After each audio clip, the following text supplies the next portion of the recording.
Hello, this is Colm Meaney, and you are watching Sky Guide.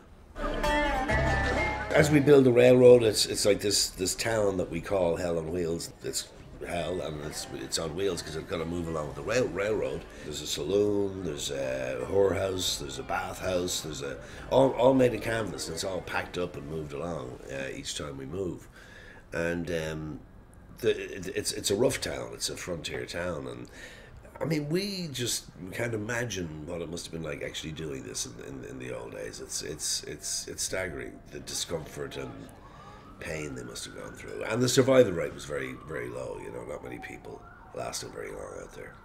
I've actually done a couple of westerns where I've had the buckskins and the big, you know, sort of the big felt hat and you know, sideburns and beard stuck on and things like that. And you know, usually it's 120 degrees in the shade, and there's a lot of manure around. You know, a lot of cow dung and horse dung, and which means a lot of flies.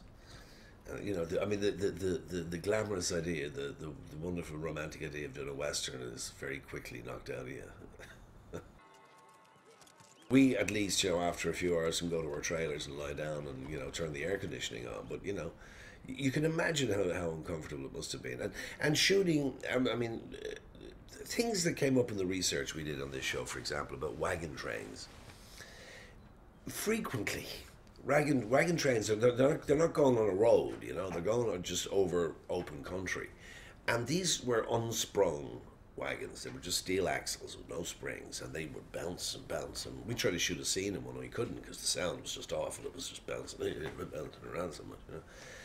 But the frequently, you know, kids would be in the back of the wagon, and a kid might get dropped off the back of the wagon, and they mightn't be aware of it. And it could be 3 miles back, it could be 6 miles back, and they would just continue on. There was no way of finding that child. I mean, these horrible stories like that.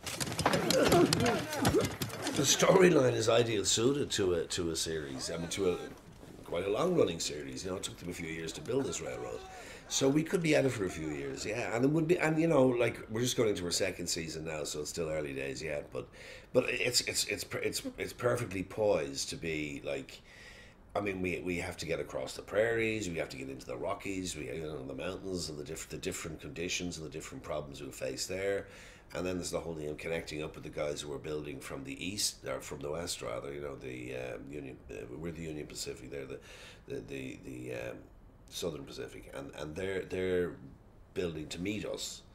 And that's the golden spike was when they finally the two railroads met each other. So there's a lot of different.